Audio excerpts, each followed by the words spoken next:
حضرت عوف بن مالک اشجعی رضی اللہ تعالیٰ عنہ فرماتے ہیں کہ حضرت صدیق اکبر کے دور خلافت کے اندر میں نے ایک خواب دیکھا.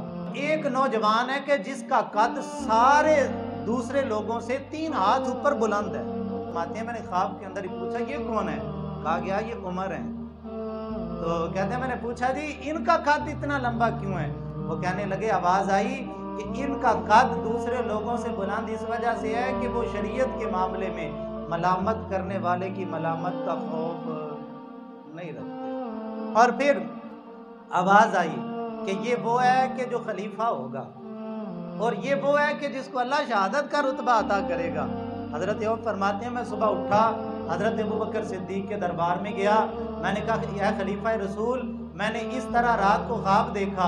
فرمانے لگے ابھی میں نے آدھا ہی خواب بیان کیا. کہنے لگے عوف چپ کر, جا ذرا جا کے ابو حفص کو تو بلا کے لا, عمر کی شان ذرا عمر کے سامنے بیان ہو. تو فرماتے ہیں کہ میں گیا, میں نے جا کے حضرت فاروق اعظم رضی اللہ تعالیٰ عنہ کو بلایا. کہا کہ تمہیں خلیفہ رسول بلا رہے ہیں. کہتے ہیں حضرت عمر رضی اللہ تعالیٰ عنہ جلدی سے آئے, مسجد نبی میں بیٹھ گئے اور حضرت ابوبکر صدیق نے فرمایا عوف اب سنا وہ خواب. کہتے ہیں میں نے خواب سنائی تو حضرت عمر نے مجھے جھڑک دیا. کہنے لگے چپ کر, خواب تو لوگ دیکھتے ہی رہتے ہیں. حضرت عوف فرماتے ہیں اس کے بعد جب حضرت فاروق اعظم خلیفہ بنے, میں ایک دن گزر رہا تو فرمانے لگے عوف ادھر آ. کہتے ہیں میں چلا گیا, میں نے عرض کی جی امیر المومنین. فرمانے لگے عوف جو ہے وہ خلافت بھی مجھے مل گئی لیکن اب میں سوچتا ہوں کہ شہادت کیسے ملے گی. وہ تو کہتے ہیں میں نے نا وہ تھوڑا سا چھیڑتے ہوئے کہا, میں نے کہا امیر المومنین اس وقت تو آپ کہتے تھے کہ عوف چپ کر, یہ خواب ہوتے ہیں, یہ ایسے لوگ دیکھتے رہتے ہیں.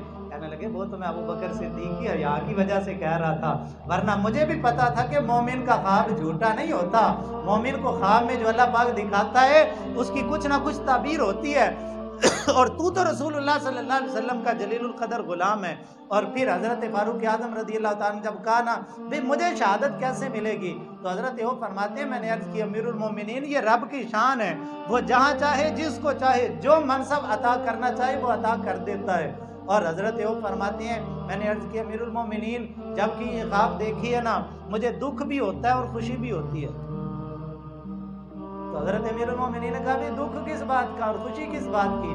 کہنے لگے دکھ کس بات کا کہ امیر المومنین آپ جیسا بندہ ہم سے چھین جائے گا, ایسا مرد جلیل, ایسا مصطفیٰ کریم علیہ الصلوۃ والتسلیم کا عظیم سپاہی وہ ہم سے بچھڑ جائے گا.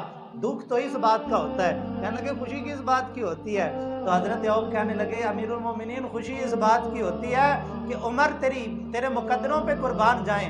تجھے اللہ نے زندگی دی تو وہ بھی شان والی, وہ بھی عزت والی, وہ بھی رفت والی, اور اللہ تجھے موت دے گا تو وہ بھی شہادت والی. شان سے جیا اور شہادت کی موت مرے گا.